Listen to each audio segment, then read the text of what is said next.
اہل بیت کی شہادت کو تماشا بنا دیا ہے۔ وہ کہتے ہیں یکم محرم سے پہلے ناچ گانا دیکھو، تماشا کرو، موج کرو۔ 10 یکم محرم سے 10 محرم تک بس مسلمان ہو جاؤ اور چوک میں کھڑے ہو کے امام حسین کی شہادت کا تماشا بناؤ۔ ایک شخص سے میں نے پوچھا تو وہاں کیوں گیا تھا؟ کہنے لگا میں تو تماشا دیکھنے گیا تھا۔ اب یقین کریں میرے خون کو جوش آیا، خون کو۔ میں نے کہا یار انہوں نے امام حسین کی شہادت کو تماشا بنایا اور تو تماش بین بن گیا ہے؟ سمجھ نہیں رہے قوم یہ کوئی تماشا ہے؟ اور سر پہ ٹوپی کوئی نہیں، چہرے پہ داڑھی کوئی نہیں، بال بڑھائے ہوئے ہیں، بازاری لوگوں کی طرح گلوں میں کپڑے ڈالے ممبروں پہ ناچتے پھرتے ہیں۔ یہ لوگ اہل بیت کا نام لیں گے جن کی شکلیں اس قابل نہیں؟ یہ لوگ اہل بیت کا ذکر دیکھیں آپ نے؟ یہ سوشل میڈیا آیا تو مجھے بھی کچھ مکروہ چہرے دیکھنے کا موقع مل گیا، ورنہ میں باز رہتا تھا۔ آپ یقین کریں وہ شکلیں اس قابل ہیں کہ امام حسین کا نام لیں؟ آپ یقین کریں میں ایسے ایسے چہرے دیکھتا ہوں کہ میرا دل نہیں کرتا یہ سیدہ پاک کا اپنی نام سے زبان سے نام لے، طبیعت نہیں مانتی۔ جس آدمی نے سر ننگا کیا ہوا دیکھیں نا آپ نے سوشل میڈیا پہ ایسے، یہ اس قابل ہے دیانتداری سے میری رعایت نہ کرنا؟ یہ شکل ہے امام حسین کا نام لینے والی؟ اور بی بی پاک کا نام جس سے مرضی سن لیتے ہو؟ میں تو بند کر دیتا ہوں کہ بند کر یار، اس کا چہرہ ہی نہیں اس قابل کہ اس سے حضرت فاطمہ کا ذکر سنا جائے۔ اس کو پتہ ہی نہیں کیسے نام لے رہا ہے حضرت فاطمہ کا۔ کچھ نعت خواہیں وہ ناچ ناچ کے حضرت فاطمہ کا ذکر، شرم کرو۔ پتہ ہی نہیں کس کا نام لے رہے ہو، پتہ ہی نہیں کس کا ذکر کر رہے ہو، اونچا بولنا، داد دینا، یہ کرنا، اٹھ کے کھڑی، یہ تماشا ہے کوئی اہل بیت کا ذکر؟ پتہ ہی نہیں کس کا تذکرہ کر رہے ہو؟ جانتے ہو یہ کون ہے؟ صبح قیامت میرے نبی پاک علیہ السلام نے فرمایا رب حکم دے گا قیامت کے دن، ولی نبی غوث کتب ابدال آنکھیں بند کرے، نظریں جھکائے، سر جھکائے، یا اللہ کیا ہونے والا ہے؟ فرمایا محمد کی بیٹی فاطمہ کی سواری گزرنے والی ہے، رسول کی شہزادی گزرنے والی ہے، نظریں جھکاؤ۔ پتہ ہی نہیں یہ کون ہے، کس کا ذکر کر رہے ہو اور ناچتے پھرتے ہو، خبر ہی تمہیں۔ میرے دادا مرشد مفتی اعظم ہند مولانا مصطفیٰ رضا خان اعلیٰ حضرت کے چھوٹے بیٹے، ان کا ایک مرید اپنے کسی دوست سے کہنے لگا میرے پیر مفتی اعظم ہیں۔ اس نے کہا تم سنیوں کا طریقہ ہے جس کو بناتے ہو اعظم ہی بنا دیتے ہو، امام تو اعظم، اعلیٰ حضرت تو اعلیٰ حضرت، مفتی تو مفتی ہے، تمہارا طریقہ ہے۔ اس نے کہا نہیں میرے پیر واقعی بڑے عالم ہیں۔ اس نے کہا میں جاؤں گا ایسا مسئلہ پوچھوں گا تیرے پیر کو جواب ہی نہیں آئے گا۔ وہ ساتھ لے گیا، جب سرکار مفتی اعظم کی خدمت میں، اعلیٰ حضرت کے بیٹے وہ بھی چھوٹے والے، تیری نسل پاک میں ہے بچہ بچہ نور کا، چھوٹے بیٹے اعلیٰ حضرت کے بیٹھک میں بیٹھے تھے تو وہ آگے اعتراض کرنے والے کو لے کے آپ کا مرید پوچھ لے جو مسئلہ پوچھنا ہے۔ بیٹھک کے 2 دروازے تھے، ایک بار کھلتا تھا ایک گھر میں، بیٹھے سلام کلام کے بعد کیسے آئے ہو؟ کہا حضور یہ کوئی بات پوچھنا چاہتا ہے، اور وہ رستے میں کہہ رہا تھا میں ایسا سوال پوچھوں گا تیرے پیر کو جواب ہی نہیں آئے گا، رستے میں یہ باتیں کرتا آ رہا۔ کہا پوچھو۔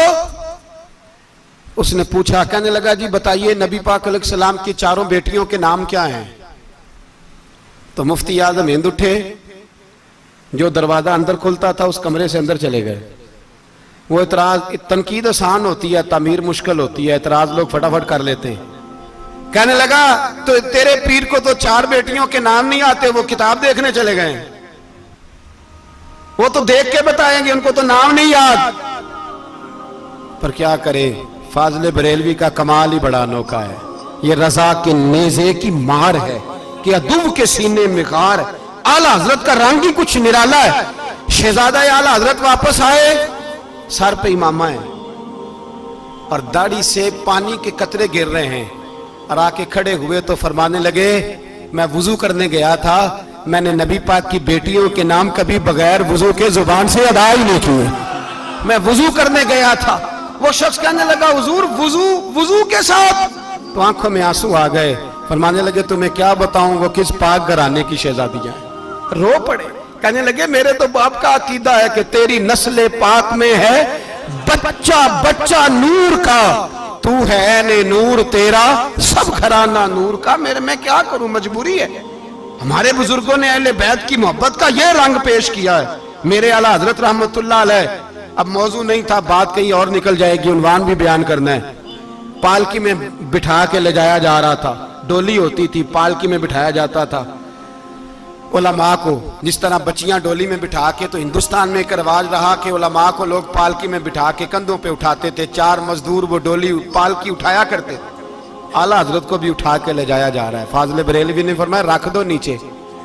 نیچے رکھا تو فرمانے لگے تم میں سید زادہ کون ہے؟ حضور کیا ہوا؟ فرمانے لگے مجھے رسول اللہ کے خون کی خوشبو آ رہی ہے, مجھے خالص خون کی خوشبو آ رہی ہے. چپ کر گئے چاروں مزدور. آپ نے فرمایا تمہیں قسم ہو رسول پاک کی, بتاؤ تم میں سید زادہ کون ہے؟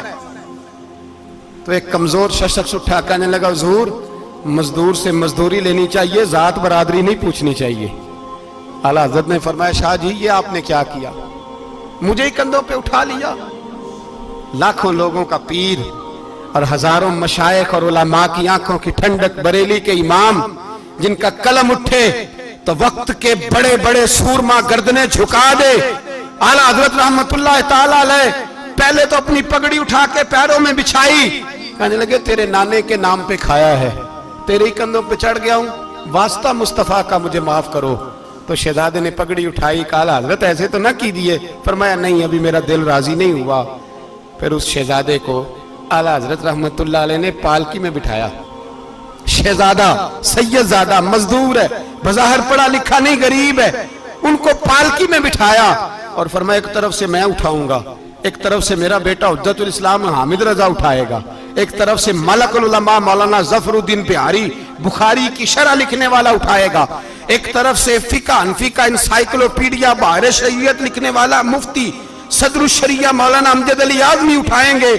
چاروں نے جب اٹھایا وہ جا رہے تھے تو مولانا حسن رضا فاضل بریلوی فرما رہے تھے بے ادب گستاخ فرقوں کو سنا دے اے حسن, بے ادب گستاخ فرقوں کو سنا دے اے حسن. یوں کہا کرتے ہیں سنی داستان اہل بیت, یوں کہا کرتے ہیں سنی داستان. یہ ہمارا طریقہ ہے رسول اللہ سے پیار کرنے کا, یہ ہمارا طریقہ ہے اہل بیت سے. یہ کیا محبت ہوئی؟ یکم محرم سے 10 محرم تک بازاری لوگ کھڑے کر دی اور کہا اہل بیت کا ذکر کریں گے اور زینب پاک کا نام لیں گے اور سکینہ پاک کی, یہ لوگ پاک کریں گے جن کا لب و لہجہ ہی بازاری ہے, یہ گفتگو کریں گے. اور بہت سارے ہمارے لوگ دیکھنے چلے جاتے ہیں, اور مجھے شکوہ ہے اپنے دوستوں سے بھی, یہ چپ کر کے بیٹھے رہتے ہیں محرم کے دنوں میں. آپ کا کوئی تعلق نہیں امام علی مقام کے ساتھ. کل بھی روزہ رکھیں گے انشاءاللہ, پرسوں بھی روزہ رکھیں گے, اور ہم امام حسین کا دن اس طرح منائیں گے کہ روزانہ قرآن پاک کی تلاوت کریں گے. ہم امام علی مقام کی یاد اس طرح منائیں گے کہ حسین تو نے جس سجدے میں سر کٹایا تھا 9-10 کو زیادہ سجدے کریں گے, اور تو نے جو قرآن پاک نیزے کی نوک پہ بھی جاری رکھا, ہم بھی 9-10 محرم سارا قرآن پڑھ کے گزار دیں گے. اور امام علی مقام کی فکر کو سمجھے, سوچ کو سمجھے. میں مضمون سارا بیان کرنا چاہ رہا تھا پر اب مجھے لوٹنا پڑے گا. اہل بیت کا پیار ایمان کا حصہ ہے, ایمان کا. اگر اہل بیت سے محبت نہ ہوئی, صحابہ کا پیار نہ ہوا تو ایمان قابل قبول نہیں. کچھ لوگ بڑے ہوتے ہیں اس لیے کہ ان کا باپ بڑا ہوتا ہے, بہت بڑے باپ کا بیٹا ہے جی, تو خود کیا ہے جی. یہ امام حسین بہت ہی بڑے باپ کے بیٹے تھے, بہت ہی بڑے باپ کے, بہت ہی بڑے باپ. مولا علی شیر خدا رضی اللہ تعالی, واقعی حضرت علی جیسا شیر کوئی نہیں ہے, ہی کوئی نہیں, آئے گا ہی کوئی نہیں, ہو ہی نہیں سکتا, سوال ہی نہیں پیدا ہوتا. علی بہرحال علی ہے, علی بہرحال کوئی جوڑ نہیں حضرت علی کا, کوئی ساتھ نہیں. میرے رسول پاک نے فرمایا یہاں بھی میرا بھائی ہے وہاں بھی میرا بھائی ہے, حضرت علی کا کوئی مقابلہ کر سکتا؟ اتنے بڑے باپ کا بیٹا. حضرت امام حسین خود بھی بہت ہی بڑے تھے, امام حسین خود بھی اللہ جانتا ہے بہت بڑے تھے. کہتے ہیں گدی پہ بیٹھ گیا اسے کوئی ضرورت نہیں, لیکن امام حسین نے ایسے نہیں کیا. امام زین العابدین فرماتے ہیں میرے ابا جی امام حسین فرض نمازوں کے علاوہ ایک دن میں 100 نفل ادا کیا کرتے تھے, اور ایک روایت میں فرماتے ہیں 1000 نفل پڑھا کرتے تھے. کتنے؟ چلو تسی 50 پڑھ لے, بتاؤ تو صحیح نا کتنے. تو یہ جو امام حسین کا بڑا نام لینے والے ہیں, یہ تو ان سے پوچھو کہ تم تو نمازیں پوری نہیں پڑھتے, اور امام کا تو تعلق ہے نماز کے ساتھ. 9-10 محرم کی ساری رات امام حسین کیا کرتے رہے؟ بولے. یہاں لوگ دیگیں کھاتے رہتے ہیں 9-10 کی رات, چرگے کھاتے رہتے ہیں, ساری رات گوشت کھا کے گزار دیتے ہیں. امام حسین رضی اللہ تعالیٰ عنہ, بھائی اللہ تو مانا ہوا تھا, حسین پہ سب سے زیادہ راضی تھا میرا رب, لیکن امام علی مقام نے 9-10 کی ساری رات کا اللہ مجھ سے راضی ہو جا, اللہ مجھ سے راضی ہو جا, اللہ مجھ پہ رضا نازل کر دے. ساری رات کربلا کی ریت پہ آنسو بہا بہا کے ساری رات سجدے میں گزار دی. تو تماشا کر کے سو جاتا ہے اور کہتا ہے میں بڑا حسینی ہوں. امام علی مقام بہت بڑے تھے, عبادت گزار تھے, ریاضت بڑی کرتے تھے. امام حسین کے گھر کا کعبہ تھا, اپنا تھا. جو شے قریب ہوتی ہے اس کی قدر نہیں ہوتی. سعودی عرب میں بہت سارے لوگ ابھی بھی رہتے ہیں جنہوں نے حج نہیں کیا, کہتے ہیں ادھر ہی چلے جائیں.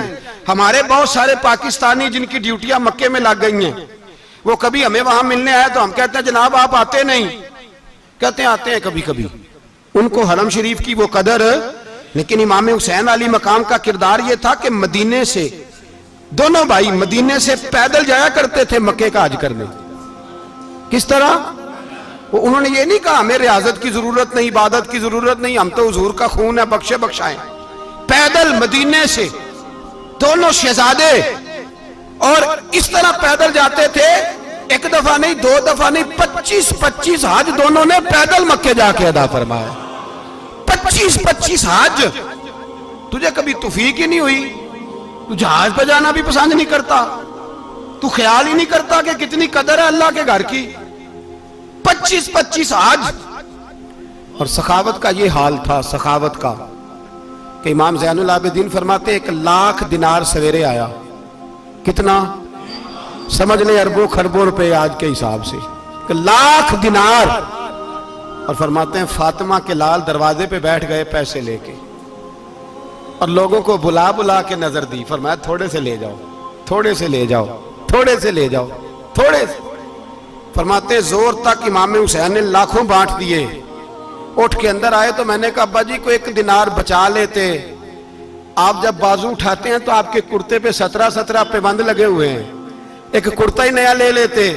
تو فرماتے ہیں میری طرف دیکھ کے کہنے لگے بیٹے یہ نہیں کہا کہ میں لے لیتا کرتا, لفظوں پہ غور کرنا. فرمانے لگے بیٹے اگر تو پہلے بتاتا تو پھر میں سوچتا, پہلے بتاتا تو پھر بھی میں یہ نہیں کہا رکھ لیتا, پھر بھی میں سوچتا رکھنا ہے کہ نہیں. امام حسین نے سخاوت کی, عبادت کی, ریاضت کی, قرآن پڑھا, تلاوت کی, درگزر کیا, پیار کیا. امام حسن کی بات ہے, ایک لونڈی آئی. ہمارے ہاں تو شہزادوں کا اللہ ہی حافظ ہے نا, شہزادے وہ کسی کے بھی ہوں. یہ جو ہمارے سیاستدانوں کی شہزادے ہیں یہ ہم نے خراب کیے ہوئے ان کی گاڑیوں کے پیچھے بھاگ بھاگ کے, اس لیے تباہ ہو گئے. پیروں کے شہزادے یہ خراب ہو گئے سارے, اس لیے کہ پیچھے بڑا بھاگتے ہیں. امام حسن کے پاس ایک لونڈی تھی, وہ دودھ لے کے آئی, دودھ گرم تھا, آپ کے اوپر گر گیا. اور وہ تھی بھی اسی طرح کی, اکثر کام بے دھیانی میں کرتی تھی, کنیز تھی گھر. دودھ گرا تو وہ کانپنے لگی کہ میں نے کئی غلطیاں کی, اب تو بہت سخت غلطی ہے. گرم دودھ امام پہ پڑ گیا تو امام صاحب نے تلاوت شروع کر دی امام حسن نے, والکاظمین الغیظ والعافین عن الناس واللہ یحب المحسنین. فرمایا جو غصہ پی جائیں اور لوگوں کو معافی دے, ان سے تو اللہ محبت فرماتا ہے, ان سے تو اللہ پیار کرتا ہے. امام صاحب نے اس لونڈی کو فرمایا جا تو اللہ کی رضا کے لیے آزاد ہے, جا تو آزاد ہے, اب تو لونڈی نہیں. اتنا بڑا اخلاق تھا کہ جو دیکھیں نا, میرے استاد گرامی ایک دفعہ میرے گھر آئے, حضرت محدث سے باولپور سے, 3000 کتاب کے مصنف, بہت بڑے عالم. میرا چھوٹا بھائی بوتل پلانے لگا, تو بوتل دی تو کپڑوں پہ ڈال دی, استاد صاحب کا سارا جبہ بھر گیا. کہنے لگے جزاک اللہ, بارک اللہ, اللہ مزید فزید, اللہ علم دے, فضل دے. تو میں نے کان میں کہا, میں کہ استاد جی انیاں دعاواں دینیاں سنتے, میں آپ روڑ چھڑ دا. اس نے کیوں یہ کیا ہے, مگر اتنی دعائیں دینی تھی تو میں ڈال دیتا آپ کے کپڑوں پہ پانی شربت, آپ نے اتنی دعائیں دے دی. بزرگ جلال کا مزاج نہیں. وہ شہزادے ہوتے ہیں جن کی طبیعت پہ ناگوار گزرتا ہے کہ یہ کیسے ہوگا. یوں امام حسین, امام حسن نے کسی جگہ بھی شہزادے بن کے وقت نہیں گزارا, اور میرے نبی پاک نے بھی انہیں شہزادے نہیں بنایا. ہم سب کے بچے شہزادے ہیں, جتنے بھی ہم ہیں نا, میرا بچہ جی منہ سے بات نکالتا ہے تو میں پوری کر دیتا ہوں، پھر بھی نافرمان ہے۔ میں نے کہا اسی لیے نافرمان ہے، اگر آدھی پوری کرتے اور آدھی نہ کرتے تو اسے پتا ہوتا کہ کہیں صبر بھی کرنا ہے۔ ہمارا بچہ روٹی نہ پکے تو گھر میں ٹی وی بھی توڑ دیتا ہے، اس کی اماں کھانا ٹائم پہ نہ پکائے تو برتن توڑتا ہے۔ کیوں؟ ہم نے اس کی عادتیں خراب کی ہیں۔ لیکن میرے رسول پاک صلی اللہ علیہ وسلم نے جھولی اٹھا کے دعا مانگی، اے اللہ، گویا حضور کہہ رہے تھے انہوں نے کر کو کربلا میں بھی جانا ہے، فرمایا یا اللہ انہیں 3 وقت روٹی نہ دینا، 1 وقت روٹی دینا، 3 وقت نہیں، 1 وقت کی روٹی دے، 1 وقت کا کھانا دے۔ اور نبی پاک نے ٹریننگ گھر کے اندر کرائی تھی، اندر حضرت فاطمہ نے ٹریننگ کرائی تھی۔ لوگ کہتے ہیں 3 دن امام حسین پیاسے رہے، بھوکے رہے، تو میں نے کہا ٹریننگ تھی ان کی اماں کی۔ توجہ ہے میری بات پر؟ ہمارا بچہ تو 1 گھنٹہ برگر نہ ملے تو برتن توڑے، ان کی اماں کی ٹریننگ تھی، صبر حوصلہ سکھایا تھا۔ امام حسن اور حسین بیمار ہو گئے تو حضرت فاطمہ نے منت مانگی، یا اللہ میرے بچوں کو شفا دے، میں 3 روزے رکھوں گی۔ کون سی منت مانی؟ بولیے۔ ہم صرف دیکھ کی منت ہی مانتے ہیں، میں دیکھ پکاواں گا۔ ایک آدمی مجھے کہنے لگا میں نے منت مانی تھی کہ میں بکرا دوں گا اللہ کے رستے میں، اگر میرا کام ہو جائے تو کام ہو گیا، بکرے کے پیسے کوئی نہیں۔ تو میں کہا تیرے پہلا نہیں تھی پتا میرے کو کوئی نہیں؟ کہتا اب کیا کروں؟ میں کہا اب تو دینی پڑے گی، اور اس میں بھی تحقیق باقی ہے، لیکن بات یہ ہے بھائی کہ منت یہ کیوں نہیں مانی کہ یا اللہ میرا کام ہو جائے میں 100 نفل پڑھوں گا؟ جو بھی منت مانگتا ہے وہ دیکھ کی مان لیتا ہے، بکرے کی منت ہی مانتے ہو، یہ کیوں نہیں منت مانتے کہ یا اللہ میرا کام ہو جائے تو میں پورا قرآن شریف ختم کروں گا؟ یہ ذرا پڑھنا پڑتا ہے، اس لیے عبادت کرنی پڑتی ہے، اس لیے اس کی منت ہی نہیں مانتے سرے سے۔ حضرت فاطمہ نے کیا منت مانگی؟ بچے صحیح ہو جائیں گے تو بولیے 3 روزے رکھوں گا۔ اللہ تبارک و تعالیٰ نے بچوں کو شفا عطا فرما دی، اور میں سمجھتا ہوں یہ کربلا کی ٹریننگ تھی۔ روزے رکھے بچوں نے، کس نے روزے رکھے؟ بچوں نے۔ کس نے؟ 7-8 سال کی عمریں بچوں کی۔ حضرت علی فرماتے ہیں جب میں نے دیکھا نا میرے بچے بھی روزے سے ہیں تو میں کہیں سے تھوڑے سے جوں لایا، یہ شہزادے ہیں کائنات کے سب سے بڑے۔ فرماتے ہیں میں نے بی بی پاک کو دیے تو سیدہ پاک نے جوں پیسے روٹیاں پکائیں، اور جب عین افطاری کے وقت کھانا سامنے آیا تو دروازے پہ بھکاری آیا، عین اس بڑا بے نیاز ہے اللہ، عجیب رنگ ہے مالک کا۔ عین افطاری کا وقت جب آدمی کہتا ہے کہ فٹافٹ ہو جائے، بھکاری دروازے پہ آیا اور اس نے صدا دی، او میرے رسول کے گھر والوں، کئی دنوں سے روٹی نہیں کھائی۔ حضرت علی نے، حضرت فاطمہ نے بچوں کی طرف دیکھا تو امام حسین چھوٹے تھے سب سے، انہوں نے سب سے پہلے برتن اٹھائے کھانے والے، اور کہنے لگے اماں میں نہ دے کے آؤں۔ حضرت فاطمہ رشک کرنے لگی، مصطفیٰ کے نواسے باہر گئے، اپنے حصے کا کھانا وَيُؤْثِرُونَ عَلَىٰ أَنفُسِهِمْ وَلَوْ كَانَ بِهِمْ خَصَاصَةٌ، اللہ فرماتے ہیں انہیں بڑی اشد ضرورت بھی ہو پھر بھی وہ دوسروں پہ اثار کر دیتے ہیں۔ وہ کھانا باہر امام حسین دے آئے، پانی سے روزہ کھولا، کھجورے کھائی، لیٹ گئے، سویرے کھجورے کھائی، روزہ رکھ لیا۔ شام ہوئی تو حضرت علی فرماتے ہیں میں پھر اگلے دن کے روزے کے لیے جوں لایا، فاطمہ نے پیچھے روٹیاں پکائیں، 2 دنوں کی بھوک تھی، پر مالک تو بڑا بے نیاز ہے، آزمانے پہ آیا تو اس رنگ میں عین افطاری کے وقت دروازے سے آواز نکلی، اور مانگنے والے نے کہا کہ بھوکا بھی ہوں اور یتیم بھی ہوں، یتیم ہوں۔ حضرت فاطمہ کہنے لگی بیٹا دیر نہ کرنا، یتیم کا پیٹ بھرنے میں دیر نہیں ہونی چاہیے۔ کھانا باہر چلا گیا، پانی سے روزہ، کھجورے، شہزادے ہیں شہزادے، یہ 2 جہاں کے شاہ ہیں، پاس کچھ رکھتے نہیں، 2 جہاں کی نعمتیں ہیں ان کے خالی ہاتھ میں۔ کھجور پانی سے افطاری بھی سحری بھی، سویرے پھر اٹھے روزہ رکھا، تیسرا دن ہے، تیسرا ذرا دل پہ ہاتھ رکھنا، بچہ ایک رات بھوکا ہو تو اماں سوتی نہیں، اور میں کہا کرتا ہوں اماں فالج والی ہو نا، فالج والی ماں، فالج زدہ، تو آدھی رات کو اس کا بیٹا جوان کہے تھوڑی بھوک لگی ہوئی تھی، تو اماں کو رینگنا بھی پڑے تو وہ رینگ کے بھی جاتی ہے، روٹی پکاتی ہے، کہتے ہیں میرا لال بھوکا نہ سو جائے۔ اور مصطفیٰ کی بیٹی سے زیادہ بچوں سے کون پیار کر سکتا ہے؟ اور 3 دن کے بھوکے بچے، تیسرا دن آیا، بڑے حوصلے سے بی بی کہہ دیتی ہے چھوڑو ان کا تو کام ہے، یہ تو آتے رہتے ہیں، میرے بچے بھوکے تم پہلے روٹی کھاؤ۔ لیکن میرے بھائی کربلا ایسے نہیں سجتی، یہ جو برگر کھا کے ناراض ہونے والے بچے ہوتے ہیں یہ میدانوں میں نہیں نکل پاتے، ان کے لیے مشکل ہوتا ہے۔ حضرت فاطمہ نے، حضرت علی نے ڈیوٹی کی، ڈیوٹی اپنے بچوں کو تیار کیا کربلا کے لیے۔ تیسرے دن جب رکھا صاحب نے کھانا تو باہر سے بولنے والا بولا کہا میں مسکین ہوں، لاچار ہوں، گھر بھی کوئی نہیں، کھانا بھی کوئی نہیں۔ امام حسین پھر اٹھے، تیسرے دن کا بھی کھانا دے دیا۔ حضرت علی فرماتے میں بچے پکڑ کے مسجد لے کے گیا، کہیں بھوک سے میرے لال گر نہ جائیں۔ کہتے ہیں ہامتے کامتے تینوں شہزادے مسجد میں داخل جو ہوئے تو بس ہماری قیمت پڑ گئی، مول پڑ گیا ہمارا۔ کہتے ہیں مسجد میں قدم رکھا تو ایسے لگا جیسے نبی پاک ہمارا انتظار کر رہے ہیں۔ فرماتے ہیں تیسرے دن کی مغرب پڑھنے گئے تو حضور نے تینوں باپ بیٹوں کو چہرے دیکھے، فرمایا علی یہ جبریل کھڑے ہیں اور فرما رہے ہیں تیرے 3 دن کا عمل خدا کو بھی بڑا پسند آیا ہے، محمد مصطفیٰ کو بھی بڑا پسند آیا ہے، بڑا پسند آیا ہے 3 دن کا عمل۔ میرے بھائی ٹریننگ کرائی، ٹریننگ۔ ہمارے ہاں تو حال بڑا سخت ہے، اور دین کا معاملہ چوری آتے ہیں بچے گھروں سے چوری نمازیں پڑھنے، داڑھی رکھ لے تو سب سے پہلے مسئلہ اماں کو بنتا ہے، سب سے پہلا۔ انہوں نے ٹریننگ کی، دین کے لیے تیار کیا، ہمتیں بدھائیں، اور رسول پاک علیہ السلام نے خود اپنی بیٹی کی تربیت فرمائی، شہزادی کی۔ کس کی؟ دنیا میں سب سے بڑی شہزادی کون ہے؟ آپ نام لیں گے تو دل ٹھنڈا ہوگا انشاءاللہ۔ میرا عقیدہ ہے حضرت فاطمہ کا نام لے تو اللہ دل کو سکون دیتا ہے۔ سب سے بڑی شہزادی سیدہ، بولیے سیدہ فاطمہ الزہرا رضی اللہ تعالی عنہ۔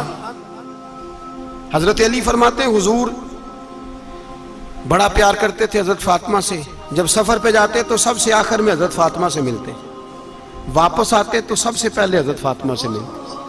فرماتے ایک جہاد کے لیے حضور چلے گئے اور مجھے نائب بنا کے چھوڑ گئے، میرے پاس مال غنیمت کے تھوڑے سے پیسے تھے، تھوڑی سی رقم تھی، تو میں نے سوچا کہ میں نے فاطمہ کو کبھی تحفہ نہیں دیا تو ایک زنجیر نہ سونے کی خرید کے دوں۔ کہتے ایک چین سونے کی زنجیر خرید کے میں نے حضرت فاطمہ کو تحفہ دی تو سیدہ نے پہن لی۔ کچھ دنوں کے بعد خبر آئی کہ حضور کل پہنچ رہے ہیں واپس۔ کہتے میں نے فاطمہ کو بتایا تو مجھے پتا تھا فاطمہ کیا کرے گی۔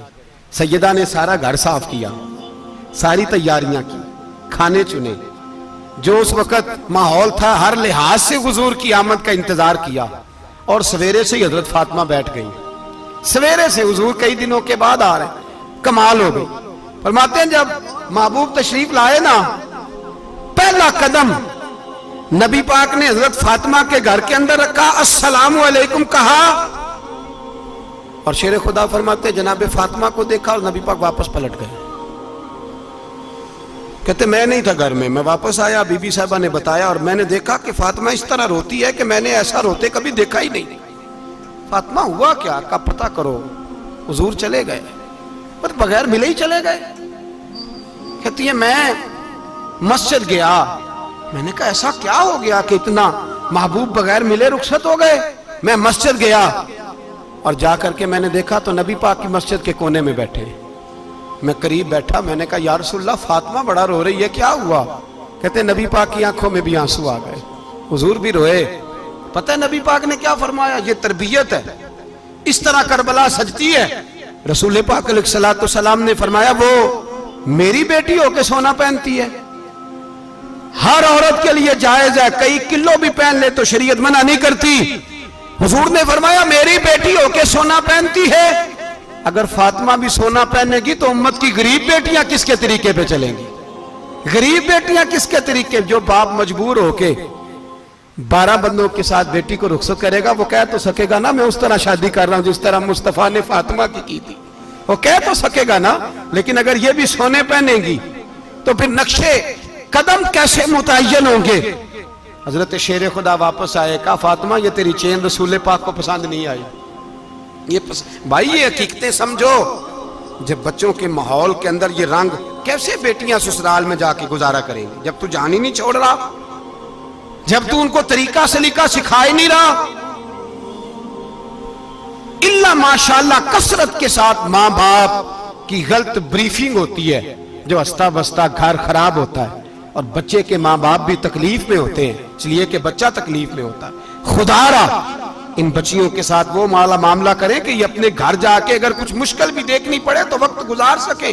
بھائی میرے رسول پاک علیہ السلام نے تیاری کرائی، ٹریننگ دی اور تربیت کی اپنی اہل بیت کی، اس لیے 3 دن پانی بھی بند رہا تو انہیں کوئی پریشانی. یزید نے کہا سونا لے لو، ہیرے لے لو، جواہرات لے لو، لیکن ان کی دلچسپی نہیں تھی تو ان کے قریب کوئی شے آ سکی. یہاں لوگ بکتے اس لیے ہیں کہ موج کرنے کا بڑا شوق ہے، مکان بنگلہ کاریں پجارو یہ چیزیں پریشان کرتی ہیں تو لوگ بکتے ہیں. مضمون کو سمیٹنا ہے.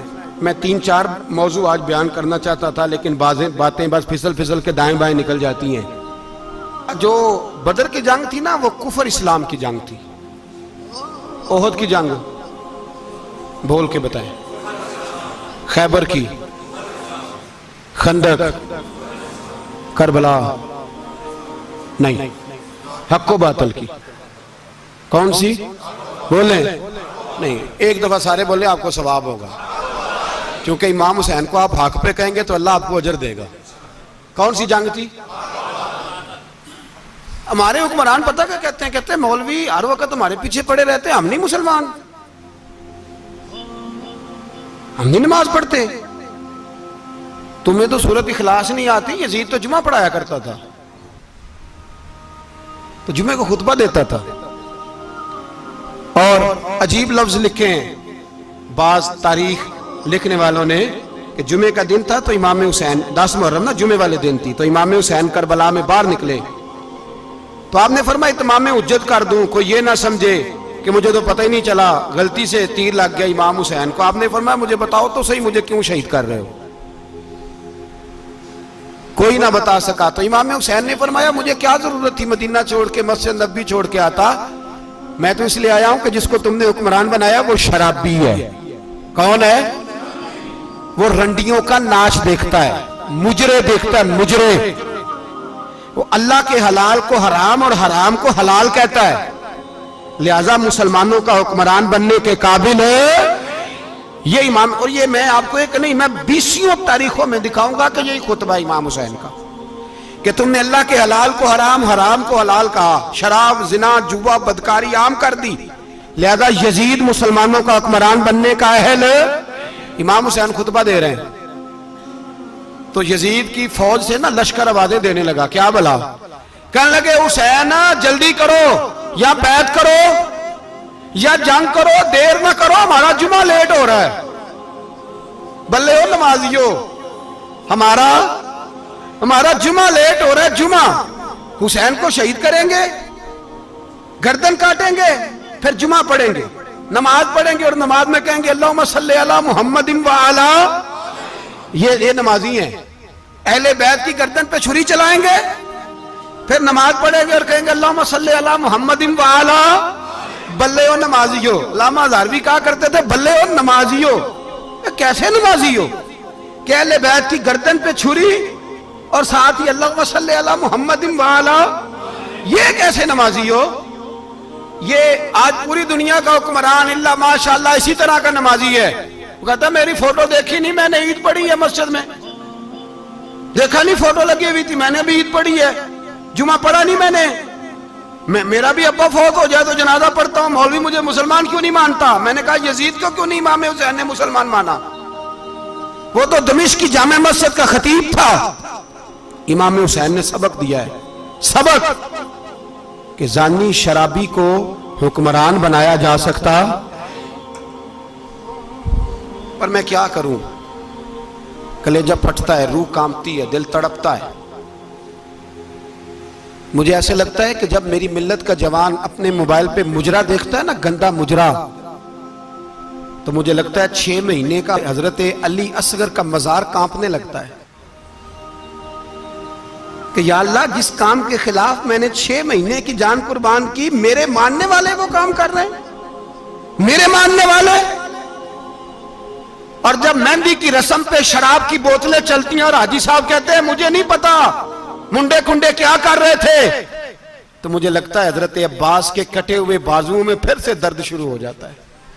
اور وہ کہتے ہیں میں نے جس کام کے خلاف بازو کٹوا دیے، میرے ماننے والے وہ کام کر رہے ہیں.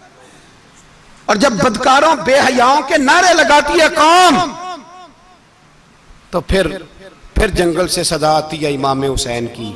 پھر حسین کہتے ہیں کہ نہیں، ابھی کربلا ختم تو نہیں ہوئی، حسین ابھی کربلا میں، حسین ابھی بھی جب اور یہ میں سب کی بات کر رہا ہوں، پاکستانیوں کی نہیں، صرف سارے حکمران، بہت سارے جو اسلام کا دعویٰ کرتے ہیں، وہ جب جہاز سے اتر کے دوسرے ملک میں جاتے ہیں تو جبے کے نیچے سے پینٹیں نکال لیتے ہیں. انہوں نے بھی مذہب کو رنگدار بنا لیا ہے، کبھی رنگ اور ہوتا ہے کبھی اور ہوتا ہے. خدا را امام حسین کو تڑپاؤ نہ، خدا را شرابیوں کو ووٹ دے کے، ظالموں کو ووٹ دے کے، اور یہ سارے ہی ایسے، میں کسی ایک کی بس، سارے ہی ایسے. یزید نے بھی کتا رکھا ہوا تھا، اس کے بھی ساتھ سویا کرتا تھا، آپ کے بھی کئی سیاستدانوں نے پالے ہوئے. یہ سارے تماشے کرنے والے، جانوروں کی لڑائی دیکھنا بھی حرام اور کرانا بھی، یہ سارے ایک ہی رستے میں، یہ سارے ایاک نعبد و ایاک نستعین کو یہ ایک آیت پڑھ لیتا ہے، اس کے بعد ڈھول بجانے، عورتوں کے ناچ کرانے شروع کر دیتا ہے. یہ ایاک نعبد و ایاک نستعین کا ترجمہ ہے، تماشا بنایا ہوا ہے. اور وہ جن کا بڑا دعویٰ ہے کہ ہم نے بڑی مسجدیں بنائی ہیں، اتنی رسوائی کے بعد بھی انہیں شرم نہیں آئی کہ کتنے رسوا ہو گئے. ابھی خیال کریں، ہمارے ملک میں تو ایسے ٹاؤن بنے ہوئے جنہوں نے سب سے بڑی مسجد بھی لاہور میں بنا دی، اور کچھ دنوں کے بعد انہوں نے کہا جشن بہاراں بھی بناؤ، پتنگ بازی بھی کرو، سارے کام ہی کرو، راضی رہے رحمان بھی، خوش رہے شیطان بھی. معاذ اللہ. امام حسین نے اس سوچ کے خلاف جہاد کیا ہے، فرمایا نا لا الہ الا، دوسرے کی گنجائش ہے نا، شرابی کی گنجائش ہے، اس لیے کہ لا الہ الا، مسجد ہوگی تو پھر کلب نہیں ہوگا، لا الہ الا اللہ. اگر اللہ کا نام ہوگا تو پھر بدکار بے حیا کی گنجائش ہے، اس لیے کہ لا الہ الا اللہ، وحدہ لا شریک دین میں کسی گند کی گنجائش ہے ہی نہیں. یہ فکر ہے امام حسین، یہ سوچ ہے. ہمارا حکمران کہتا ہے مولوی صاحب نماز پڑھنے سے کس نے روکا ہے، سارا دن پڑھو. ہم بھی مسجد بنا کے دیتے ہیں، ہماری طرف سے 5 کلے زمین میں بناؤ، ہمیں نہ چھیڑو. شراب کباب بند نہ کراؤ. آپ دیکھ لیں دبئی کے اندر کیا ہو رہا ہے، شیخ زید اسلامک سینٹر بنا، اتنی بڑی مسجد دیکھنے کو دل کرتا ہے، لیکن چند کلومیٹر پہ کلب بھی بنا ہوا ہے، سارے تماشے. بس امام حسین نے کہا ہے کہ مسجدیں بنے گی، کلب نہیں بنیں گے. یزید کہتا تھا مسجد بھی بناؤ اور شراب خانہ بھی بناؤ. امام حسین نے فرمایا نہ، شراب خانہ نہیں بننے دوں گا. اس نے کہا ٹھیک ہے، نماز کے وقت نماز اور صبح یہ. فرمایا نا لا الہ الا اللہ. اور کس طرح کا امام حسین نے، آپ نے فرمایا خودی کا سر نہاں. اقبال ترجمہ کرتے ہیں خودی کا سر نہاں لا الہ الا اللہ، خودی کا تیغ فساں لا الہ الا اللہ. اگرچہ بت ہیں جماعت کی آستینوں میں، پر مجھے ہے حکم ازاں لا الہ الا اللہ. اور بہار ہو کے خزاں لا الہ الا اللہ. اور پھر بول پڑے اقبال اور کہنے لگے اگر یہ دور اپنے ابراہیم کی تلاش میں ہے، یہ دور اپنے ابراہیم کی تلاش میں، کیونکہ صنم کدا ہے جہاں لا الہ الا اللہ. اور اس کا ترجمہ انہوں نے کہا تھا نا یہ دور اپنے ابراہیم کی. ہمارے شہر کے بزرگ تھے شیخ عبدالصبور بیگ منشور ہزاروی علیہ رحمہ، انہوں نے ترجمہ کیا. وہ کہنے لگے اس شاہ مشرقین کی، اس نور عین کی. مجھے حضرت صاحب کا یہ شعر بڑا ہی پسند ہے، بڑا ہی پسند ہے مجھے، ان کا یہ مصرع بڑا ہی پسند ہے. اور میں ان کی قبر پہ جب ان کے انتقال کے بعد آگے بڑھا فاتحہ کے لیے تو پھر بھی میرے کانوں میں ان کا یہ فکرہ گونج رہا تھا. وہ کہا کرتے تھے اس شاہ مشرقین کی، اس نور عین کی، مطلوب ہے جہاں کو قیادت حسین کی. ہر سو یزیدیوں کا زمانے میں زور ہے، ہر سو یزیدیوں کا. دیکھو بزرگ کیا کہتے ہیں، ہر سو یزیدیوں کا. ایک یزید تھا نا، ہر سو یزیدیوں کا، اس شاہ مشرقین کی، اس نور عین کی، مطلوب ہے جہاں کو قیادت حسین کی. ہر سو یزیدیوں کا زمانے میں زور ہے، منشور آج پھر ہے ضرورت حسین کی. میرے بھائی امام حسین، اب پتہ کیا کیا کریں، ایک معروف نعرہ ہے امام حسین تو زندہ باد ہے، اور انشاءاللہ وہ پہلے بھی زندہ باد تھے، قیامت تک کی زندہ باد ہے. حسین ہی تو زندہ باد ہے. آپ کو سچی بات بتاؤں، حسین ہی تو. اور قیامت میں جب کسی نے اٹھنا ہوگا نا، اٹھنا، آپ یقین کریں جب کمر جھکنے لگتی ہے امام حسین کا نام سامنے آ جائے تو سیدھی کھڑی ہو جاتی ہے. حسین تو علامت ہے کھڑے ہونے کی. اور دنیا میں قتیل اس سا منافق نہیں کوئی جو ظلم تو سہتا ہے بغاوت نہیں کرتا. یہ امام حسین نے ہمیں بتلایا ہے کہ وہ منافق بے ایمان ہے جو ظلم سہے اور چپ کرے، یزیدی کے خلاف کھڑا نہ ہو. اس لیے ہم کہتے ہم سے نہ رقم ہوں گے قصیدے یزید کے، ہم لوگ تو حسین کے سیرت نگار ہیں. یہ کیسے زندہ باد، یہ نعرہ ضروری ہے. مردہ آباد، اس نعرے کی ضرورت ہے. اس نعرے کی حسین تو زندہ باد ہے لیکن حسینیت زندہ باد. اور مردہ آباد کیا ہے؟ اس لیے کہ یزیدیت بھی مری نہیں. یزید مرا پر یزیدیت وہ سسکتی ہے، دم توڑتی ہے، پر کسی نہ کسی رنگ میں، کسی نہ کسی کی شکل میں اٹھ کھڑی ہوتی ہے. اسی لیے اقبال نے کہا ستیزہ کار رہا ہے ازل سے تا امروز، چراغ مصطفی سے شرار بولہا بھی. اس نے کہا ہر جگہ کہیں نہ کہیں حضور علیہ السلام کی روشنی سے کوئی نہ کوئی لڑنے کی. کھڑے کرو اپنے آپ کو. کیوں ظالموں کی مدد کرتے ہو؟ کیوں بے ایمانوں کے سپورٹر بنتے ہو؟ کیوں ان لوگوں کے نعرے لگاتے ہو جو یزیدی ہیں؟ حسینی بنو، حسینی بن کے زندہ رہو. کوئی کھا نہیں جائے گا، کوئی کھا نہیں جائے گا. یزید مر جایا کرتے ہیں اور حسینیت آج بھی زندہ ہے اور قیامت تک زندہ رہے گی. جو شرابی ہے، زانی ہے، بدکار ہے، اگر تو آپ کی تبلیغ پہ باز آ جائے تو ٹھیک، ورنہ آپ کا اس کے ساتھ دوستانہ رکھنا بھی حرام ہے. کیا فتویٰ دیا میں نے؟ حرام ہے، حرام. اگر آپ کا دوستانہ ہے تو پھر 9-10 محرم کو دیگ نہ پکانا چاول کی. اس لیے کہ امام حسین کو تیری بریانی کی کوئی ضرورت نہیں.